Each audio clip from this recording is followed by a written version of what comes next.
नमस्कार माझ्या गोडताईंनो आणि मैत्रिणींनो, या अगोदरच्या व्हिडिओमध्ये आपण चांदवडच्या रेणुका देवीचे दर्शन घेतले, त्यानंतर बिजसिनी देवीचे दर्शन घेतले आणि देवी अहिल्याबाई होळकरांचा राजवाडा सुद्धा बघितला।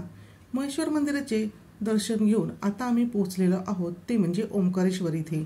सकाळी पहाटे 5:30 वाजेपासून प्रवासाला सुरुवात झालेली होती। आता वाजलेले आहे संध्याकाळचे 5:45 आणि आता आम्ही ओंकारेश्वरमध्येच मुक्काम करायचे ठरवले। त्यासाठी आदिवासी समाज धर्मशाळा इथे आम्ही येऊन पोहोचलेलो आहोत। ही धर्मशाळा ओंकारेश्वरच्या बस स्टॉपपासून अगदी जवळ आहे, त्याचबरोबर ही धर्मशाळा अगदी रोडच्या बाजूलाच आहे। आणि हो, या धर्मशाळेपासून ओंकारेश्वरचे मंदिर हे अगदी 1 ते 2 किलोमीटर अंतरावर आहे। आता आत गेल्यानंतर तुम्ही बघू शकतात अगदी मोठ्या गाड्यांपासून छोट्या गाड्यांपर्यंत पार्किंगची व्यवस्था सुद्धा अगदी इथे भरपूर आहे आणि इथला जो परिसर आहे तर तो अतिशय मोकळा आहे, हवेशीर आहे। आता मी तुम्हाला या ठिकाणी आम्ही जो रूम घेतलेला होता तो दाखवणार आहे। रूममध्ये हवा खेळती राहावी यासाठी रूमला 2 खिडक्या आहेत, त्याचबरोबर वॉशरूम सुद्धा अगदी व्यवस्थित स्वच्छ असे आहे आणि आंघोळीसाठी इथे गरम पाण्याची व्यवस्था आहे। तयारी करण्यासाठी इथे भरपूर असा मोठा आरसा सुद्धा आहे आणि आम्ही 6 जणांसाठी ही एक रूम घेतलेली आहे। तर इथे तुम्ही बघू शकता हा सलग असा मोठा बेड आहे, तिथे 4 ते 5 जण सहज झोपू शकतात। त्याचबरोबर एक इथे सिंगल बेड सुद्धा आहे। आता इथे एसीचा रूम अवेलेबल नव्हता, त्यासाठी आम्ही इथे हा जो रूम घेतलेला आहे तर त्यामध्ये फॅन बरोबर कूलरची सुद्धा व्यवस्था केलेली आहे, म्हणजे उन्हाळ्यात इथे अजिबात गरम होणार नाही। आणि ह्या रूमचे भाडे आम्ही 1000 एवढे दिलेले आहे। आता इथेच आम्ही फ्रेश झालो आणि त्यानंतर निघालो आहोत ममलेश्वर मंदिराच्या दर्शनासाठी।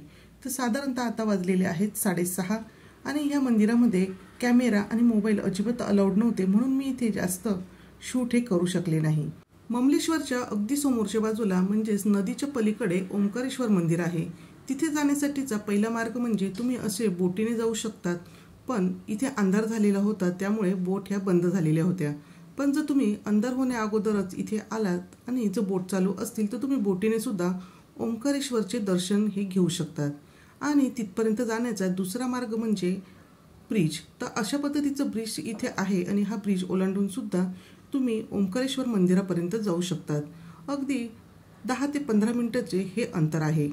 आता आम्ही ओंकारेश्वर मंदिरात गेलो तर त्यावेळेस ओंकारेश्वर मंदिरात खूप जास्त प्रमाणात गर्दी नव्हती, त्यामुळे आमचे दर्शन अगदी अर्धा ते पाऊण तासातच झाले।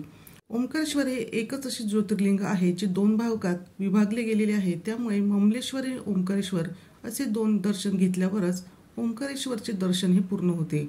आता आम्ही ओंकारेश्वरचे दर्शन घेतल्यानंतर संध्याकाळी जेवण केले आणि रात्रभर शांत असा आराम केला आणि पुन्हा आम्ही तयारी करून 7 वाजता रूममधून बाहेर पडलेलो आहोत। आणि त्यानंतर आम्ही नर्मदा परिक्रमा केली आणि त्यानंतर घेतला आहे ते म्हणजे कडक आणि फक्कड असा चहा। एवढ्या सकाळी आम्ही लगेचच नाश्ता करणार नव्हतो, त्यामुळे आम्ही चहाबरोबर बिस्किट खाल्ले आणि नाश्त्यासाठी आम्ही घरूनच चकली, चिवडा, लाडू असे काही पदार्थ बनवून आणलेले होते, ते आम्ही थोड्या वेळाने गाडीतच खाणार होतो। चहा पिऊन झाल्यानंतर आता लगेचच आमची पुढच्या प्रवासाला सुरुवात झालेली होती आणि पुढे कुठे जाणार आहे ते तुम्हाला लवकरच समजणार आहे।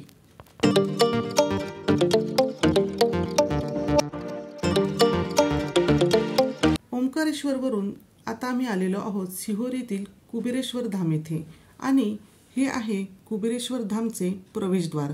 आता आपण लगेचच आत जाणार आहोत। तर आत गेल्यावरच आपल्याला हे कुबेरेश्वर धाम कसे तयार होणार आहे याची प्रतिकृती इथे पाहायला मिळते, कारण की इथले जो परिसर आहे तर तिथले अजून बरेचसे बांधकाम हे बाकी आहे। सुप्रसिद्ध कथावाचक श्री प्रदीपजी मिश्रा यांची शिवपुराणची जी कथा आहे तर ती सुरू होण्या अगोदर हा परिसर आपण फक्त टीव्हीमध्ये बघितलेला होता आणि आज मी तो अगदी प्रत्यक्ष अनुभवत होती, त्यामुळे अगदी हा परिसर बघून खूप आनंदही होत होता आणि अगदी भरून येत होते। कुबेरेश्वर धामचा परिसर खूप मोठा आहे, त्याचबरोबर इथे तयार केलेली ह्या ज्या कलाकृती आहेत तर त्या अतिशय सुंदर आणि रेखीव सुद्धा आहे। याच परिसरात भगवान शिवशंकरांची शिळा सुद्धा बघायला मिळते आणि आज रंगपंचमी असल्यामुळे बरेच जण या शिळेला रंग लावून रंगपंचमी ही साजरी करत होते, त्याचबरोबर मनोभावे या शिळेची पूजा सुद्धा करत होते। आता इथले दर्शन घेतल्यानंतर आम्ही निघालो आहोत ते म्हणजे कुबेर धाममध्ये। या ठिकाणी बसून पंडितजी मिश्रा हे कथा वाचन करत असतात। तर लगेचच आपण इथले सुद्धा दर्शन घेणार आहोत। तर हे आहे कुबेरेश्वर धाम। इथले दर्शन घेतल्यानंतर पुन्हा आम्ही बाहेर आलेलो आहोत आणि तुम्ही इथे बघू शकता किती सुंदर असा हा नयनरम्य परिसर आहे। त्याचबरोबर हर कंकर में शंकर असे इथे म्हटले जाते, त्यामुळे अगदी छोट्या छोट्या दगडांची इथे पूजा केलेली आहे। आणि तुम्ही सुद्धा जर इथे कुबेरेश्वर धाममध्ये आला तर अशाच पद्धतीने छोट्या छोट्या दगडांची कंकर में शंकर म्हणून पूजा करून याचा लाभ हा घेऊ शकतात। त्यानंतर इथेच मोफत भोजनालयाची सुद्धा व्यवस्था केलेली आहे। तर कुपन इथे आपल्याला काढून आणायचे आहे आणि त्यानंतर आपण इथे भोजनाचा आनंद घेऊ शकतो। इथे आपल्याला स्वतःच्याच हाताने ताट हे घ्यायचे आहे आणि जेवण केल्यानंतर ताट आपल्याला स्वच्छ धुवून एका रॅकमध्ये ठेवायचे आहे। भोजनाचा आनंद घेतल्यानंतर आता आम्ही कुबेरेश्वर धाममधून पुढच्या प्रवासासाठी निघालेलो आहोत।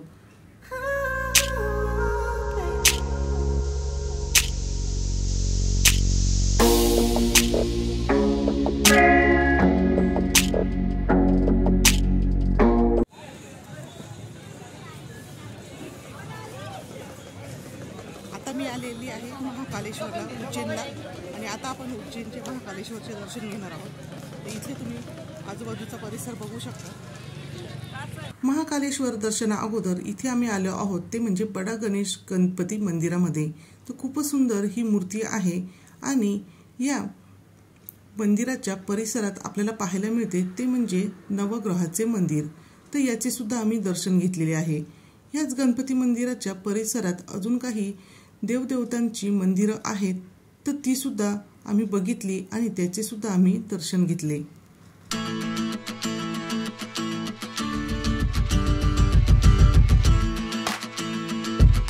आणि हे बघा, हे आहे आपले महाकालेश्वर मंदिर। इथे कॅमेरा मोबाईल अलाउड नाही, त्यामुळे इथे कॅमेरा मोबाईल जमा करण्यासाठी एका काउंटरची सोय केलेली आहे। तिथे आपल्याला मोबाईल कॅमेरा जमा करायचा आहे। त्याचबरोबर मोफत चपला बूट सुद्धा जमा करण्याची इथे व्यवस्था केलेली आहे। या मंदिरामध्ये खूप जास्त प्रमाणात गर्दी नव्हती, त्यामुळे आमचे 20 ते 25 मिनिटात महाकालेश्वरचे दर्शन हे अगदी व्यवस्थित असे झालेले होते। त्यानंतर आम्ही बाहेर आलेलो आहोत आणि तुम्ही बघू शकता अतिशय सुंदर असा कॉरिडॉर आपल्याला इथे पाहायला मिळतो।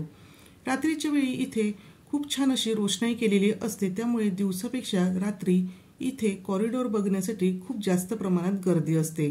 पण आम्हाला खूप जास्त वेळ नव्हता, त्यामुळे आम्ही संध्याकाळच्याच वेळेस असा हा कॉरिडॉर बघितलेला आहे। इथल्या ज्या मूर्त्या आहेत त्या भव्य आहेत, त्याचबरोबर रेखीव आणि सुंदर सुद्धा आहे। कॉरिडॉर जर आपण शांतपणे व्यवस्थित बघत जर फिरलो तर साधारणतः 1 ते 1.5 तास सहज लागतो आणि इथे तुम्ही तुमचे छान असे फोटो सुद्धा काढू शकतात। आता मी सर्व कॉरिडॉर पाहून झाल्यानंतर आलो आहोत मंदिराच्या बाहेर। तर तुम्ही इथे बघू शकता थोडेसे ऊन आहे, त्यामुळे काहीतरी थंड खावेसे वाटते, म्हणून इथे अगदी उसाच्या रसापासून ते वेगवेगळे ज्यूस, कुल्फी वगैरे असे पदार्थ उपलब्ध असलेले आपल्याला दिसून येतात। आम्ही इथे थोडीशी शॉपिंग केलेली आहे। तर इथे तुम्हाला महाकालच्या नावाचे शर्ट, शॉल असे पाहायला मिळतील, त्याचबरोबर वेगवेगळ्या ओढण्या, दुपट्टे सुद्धा पाहायला मिळतील आणि अशा या छोट्या मोठ्या वस्तू सुद्धा तुम्ही इथे खरेदी करू शकतात। त्यानंतर आता आम्ही इथे घेतलेली आहे चॉकलेट मावा कुल्फी आणि लगेचच आम्ही पुढे निघालेलो आहोत। आज रंगपंचमी असल्यामुळे इथे महाकालेश्वरची फार मोठी मिरवणूक निघणार होती आणि त्याची भव्य दिव्य अशी तयारी इथे चालू होती आणि तुम्ही इथे बघू शकतात खूपच सुंदर असे हे महाकालेश्वरचे इथे आपल्याला दर्शन करायला मिळते आहे।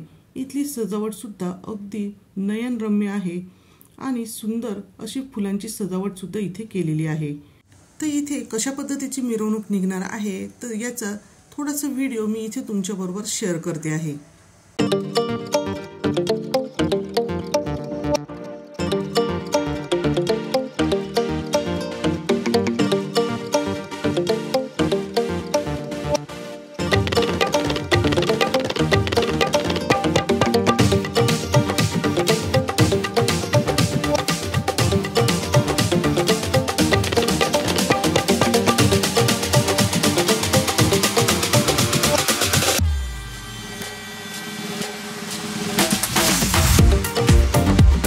महाकालेश्वर मंदिराच्या परिसरातच असलेल्या शिप्रा नदीच्या काठावर आम्ही इथे आलेलो आहोत। या शिप्रा नदीची दररोज संध्याकाळी 7 वाजता आरतीही होत असते।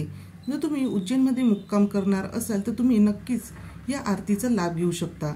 आणि इथे आम्ही दीपदान केले आणि दर्शन घेऊन आम्ही आलेलो आहोत ते म्हणजे कालभैरव मंदिराच्या इथे। कालभैरव मंदिराचे दर्शन घेतल्याशिवाय महाकालेश्वरचे दर्शन हे पूर्ण होत नाही। त्यामुळे आपण जर महाकालेश्वर मंदिराचे दर्शन घेतले तर कालभैरवाचे दर्शन घ्यायला अजिबात विसरायचे नाही। तर या कालभैरव मंदिरामध्ये बऱ्याच प्रमाणात गर्दी होती, त्यामुळे आम्हाला साधारणतः 1 तास इथे दर्शनासाठी वेळ लागलेला होता। पण आजूबाजूचा परिसर इतका सुंदर होता की 1 तास कसा गेला हे अजिबात कळले सुद्धा नाही। आणि इथे तुम्ही बघू शकता खूपच सुंदर असे हे कालभैरव मंदिर आहे।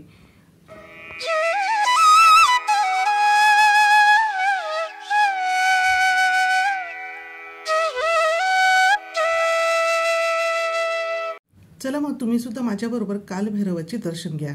त्यानंतर आता आम्ही आलेलो आहोत ते म्हणजे पशुपतीनाथ मंदिराचे इथे। हे पशुपतीनाथाचे मंदिर अतिशय प्राचीन आहे, त्याचबरोबर हे अष्टमुखी मोगरे स्वरूप आहे आणि इथे नवग्रह स्वरूपात पशुपतीनाथ विराजमान आहे असे समजले जाते। आता आम्ही पशुपतीनाथाचे दर्शन घेतलेले आहे आणि त्यानंतर अगदीच बाजूला इथे आहे ते म्हणजे मंगळ ग्रहाचे मंदिर। तर इथे असे समजले जाते की भगवान शिवशंकराच्या घामाच्या थेंबातून इथे हे मंगळ ग्रहाचे मंदिर निर्माण झालेले आहे।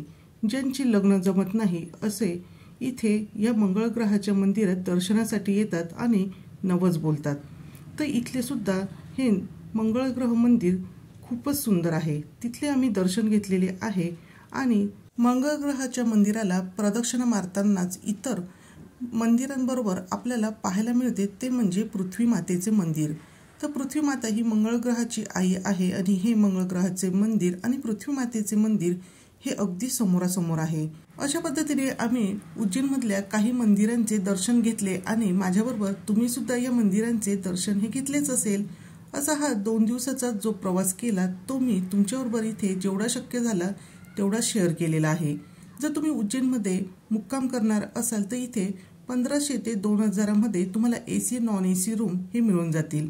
आणि हो, जर तुम्ही इथे मुक्काम करणार असाल तर इथल्या भस्म आरतीचा आनंद घ्या, त्याचबरोबर शिप्रा नदीच्या आरतीचा सुद्धा आनंद घ्यायला विसरू नका।